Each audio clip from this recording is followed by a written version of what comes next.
J'ai un site internet. Truc de fou! Il s'appelle Souris t'es dans l'au-delà. Je vous mets l'adresse en description. Vous y trouvez évidemment tous les renseignements utiles, mais surtout des articles, parce que j'adore écrire. En ce moment, c'est sur les flammes jumelles, parce que vraiment, il y a de quoi faire. Mais il y aura d'autres sujets bien-être, comme comment je résous une crise d'angoisse, comment je me sens quand je suis traumatisée, comment on se sent quand on est parent d'enfants neuroatypiques, etc., etc., etc.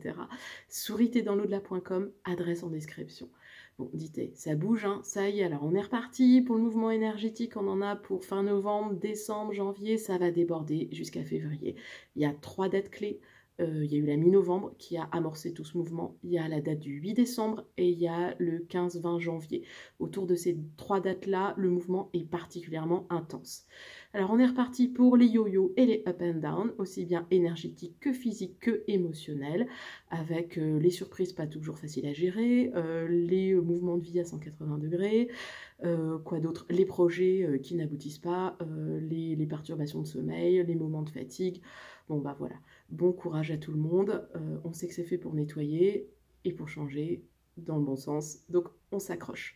D'un point de vue concret, général, au niveau politique, un vrai panier de crabes sur ces 3 mois. Énormément de mouvements d'opposition, le gouvernement est embêté, tout le monde est rigide, ça se bat dans tous les sens et ça bouge pas.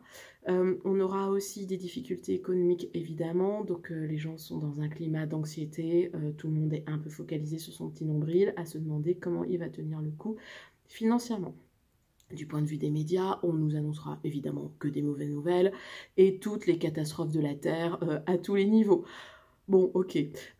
Du point de vue de la guerre en Ukraine, je vous donne mon ressenti qui n'est que mon ressenti, mais bon, pour moi, on n'a pas la moitié des infos et il se passe plein de choses en souterrain qu'on ne sait pas. Et de toute façon, ça finira par prendre fin par le biais d'accords souterrains qu'on ne connaîtra pas ou qu'on connaîtra partiellement. Voilà, des accords entre grands États. Du point de vue écologique, bon bah il n'y a pas de solution qui émerge pour l'instant, enfin en tout cas elles existent mais elles ne sont pas complètement mises en œuvre, c'est un euphémisme.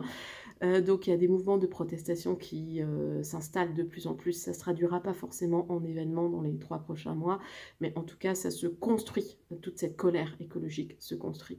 Il y a aussi beaucoup de mouvements de protection infantile et de protection de la féminité qui se mettent en place. Du point de vue mondial, il y a les 2 courants. D'un côté, la féminité est écrasée, d'un autre côté, la féminité s'exprime de plus en plus et demande respect et protection.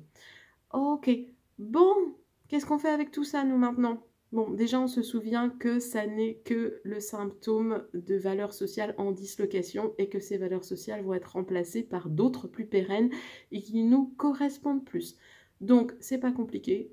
Tous les climats de peur, tous les mots que vous entendez qui sont plombants, type sobriété, restriction, problème écologique urgent, issue fatale, c'est à la poubelle. Voilà, à la poubelle, et à la poubelle, ça n'a aucun intérêt pour vous. La seule chose qui a un intérêt, c'est de vous poser la question pour vous, qu'est-ce que je veux vraiment pour ma vie, et de faire des vrais choix avec des valeurs qui vous correspondent. C'est comme ça que vous construisez le nouveau monde qui arrive. Voilà, c'est tout. Donc, pareil pour vous-même. Tout ce qui ne vous correspond pas, à la poubelle. Tout ce qui ne vous met pas en énergie, à la poubelle. Tout ce qui ne vous apporte pas de bonheur, à la poubelle. Et tout ce qui ne vous permet pas de vous exprimer correctement, à la poubelle. On vous demande de l'authenticité. Voilà, très simple. Comme la période est très secouée, je vous conseille, si vous méditez ou que vous faites des soins sur vous-même, de ne pas rater un seul jour. Tous les jours jusqu'à mi-février, allez-y. Vous méditez, vous respirez, vous posez des bonnes intentions. Il y a un exercice, moi, que j'aime particulièrement qui s'appelle le soleil intérieur. Vous respirez, vous vous relâchez, vous vous concentrez sur l'instant présent et dans chacun de vos organes, vous allez poser un soleil intérieur avec un grand sourire. Je mets un grand soleil dans mon estomac, je mets un grand soleil dans mes poumons, je mets un grand soleil dans mes pieds, je mets un grand soleil dans ma tête, etc., etc., etc.